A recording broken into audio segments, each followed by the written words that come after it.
Salut, salut, c'est GL Kago. Alors, oui, désolé, hein, je refais une dernière vidéo, mais là, c'est une vidéo qui n'a rien à voir avec celle d'avant. Une vidéo sur le Grandizer de Tsume. Parce que suite à ma dernière vidéo donc que j'ai faite, une personne est venue me parler en MP et m'a expliqué comment régler le problème du réacteur tordu. Alors, bah écoutez, je me suis dit, je peux pas garder cette information-là pour moi, faut vraiment que je vous la partage, et c'est donc ce que je vais faire. Donc déjà, dans un premier temps, je vais vous sortir mon Alcorac à moi, voilà. Bon, je l'ai un peu désossé pour la manipulation, mais donc, comme on pensait que, on va dire, la base de l'Alcorac était faite d'une seule et même pièce. Et non, non, non, pas du tout. Au final, rien que sur cette base-là, bon, sans compter le superbe pilote, il y a 4 pièces, hein, donc il y a 3 pièces, pardon. Il y a l'aileron, hein, qui chez moi est voilé. Il y a aussi les 2 réacteurs, hein, voilà. Et en fait, pour tout simplement redresser le réacteur, ce qui s'est passé, c'est que les mecs, quand ils ont monté la pièce, et ben le réacteur, ils l'ont mis dans le mauvais sens. Au lieu de le plugger, on va dire comme ça, ils l'ont plugué vraiment dans l'autre sens, ce qui fait que c'est pour ça qu'il n'est pas incliné du bon côté. Alors pour ce faire, c'est vraiment super simple, hein, et quand on regarde vraiment bien, on se rend compte qu'ici, il y a vraiment une jointure. Alors je peux pas vraiment vous faire de focus dessus. Et alors, donc, pour redresser ce réacteur, mais vraiment rien de plus simple. Alors, en même temps, je dis rien de plus simple, mais moi, je sais pas si je vais le faire, parce que voilà, je suis pas très habile de mes 2 mains, et ça me ferait chier vraiment de le péter. Donc, vous prenez un sèche-cheveux, quand même, qui chauffe assez fort, surtout pas de décapeur thermique, hein, vraiment sèche-cheveux, assez puissant, et en fait, vous chauffez la base, là. Voilà, je vais vous mettre hein, les photos en même temps de ce que la personne m'a envoyé, le avant-après, etc. Donc voilà, vous voyez, vous chauffez tout simplement la base, là. Ça va faire fondre la colle un petit peu à l'intérieur et dilater la résine. Vous tirez, la personne m'a précisé quand même qu'il fallait quand même tirer assez fort. Vous tirez, vous retirez le réacteur, vous le retournez et vous le remettez, point barre. Alors le mieux comme après pour le remettre, la personne m'a dit, elle, ce qu'elle va faire, c'est que elle va retirer le surplus de matière, hein, donc la colle et autres. Et je ne sais pas encore, elle ne m'a pas dit encore quelle colle elle pensait utiliser pour le recoller.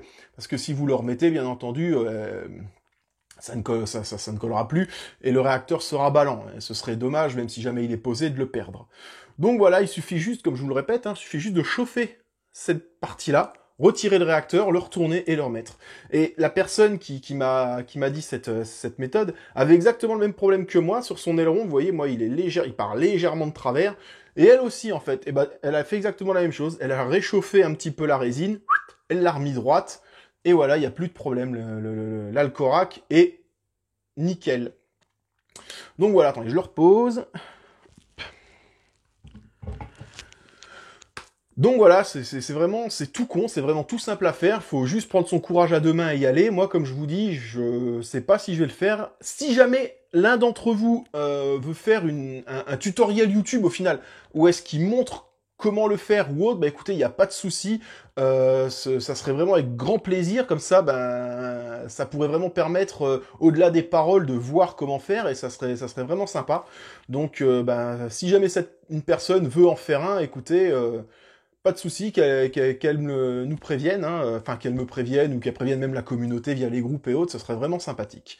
Donc voilà, c'est vraiment tout, c'est vraiment une toute petite vidéo pour vous expliquer ça, parce que quand la personne m'a dit ça hier, je me suis dit putain, faut vraiment pas que je garde ça pour moi, faut vraiment que je l'annonce à tout le monde. Donc voilà, il y a juste un tout petit point que quand même que je voudrais souligner, c'est que au final, ça reste super simple. Je veux dire, il y en a pas pour longtemps, ça coûte rien à réparer. Pourquoi le SAV de Tsume ne veut pas le faire? Pourquoi? Et comment ça se fait que tous ces réacteurs sont collés dans le mauvais sens? Là, je me pose des questions. Alors, je vais pas débattre dessus, hein, j'ai pas envie de me retaper une vidéo de 20 minutes, mais voilà, juste je me pose des questions. Est-ce que les plans qu'ils ont donnés aux Chinois qui montaient les réacteurs étaient pas bons? Est-ce que le Chinois avait perdu ses lunettes? J'en sais rien du tout. Et pourquoi, si c'est si simple que ça, ils veulent pas les faire passer en SAV? Est-ce que les frais de retour et autres seraient tellement gros que pour eux ce serait un gouffre financier? J'en sais rien, mais en tout cas, la seule chose que je voulais dire, c'est que c'est dommage pour un truc au final si simple à faire, de ne rien faire justement. Hein, voilà, j'ai pas envie de dire je ne dirai pas de mal de Tsume sur cette vidéo. Si vous voulez voir mon point de vue, mes coups de gueule et autres, hein, vous avez 2 autres vidéos pour ça. Là, c'était vraiment une petite vidéo d'explication pour vous permettre de réparer le vôtre. Et puis c'est tout, voilà, comme je vous le dis, hein, n'hésitez pas, si vous voulez faire une vidéo tutoriel, il n'y a aucun problème, ça va vraiment pouvoir aider énormément de monde. Voilà, c'est tout ce que j'avais à vous dire. Allez, sur ce, à plus, et ce coup-là, j'espère que c'est vraiment la dernière.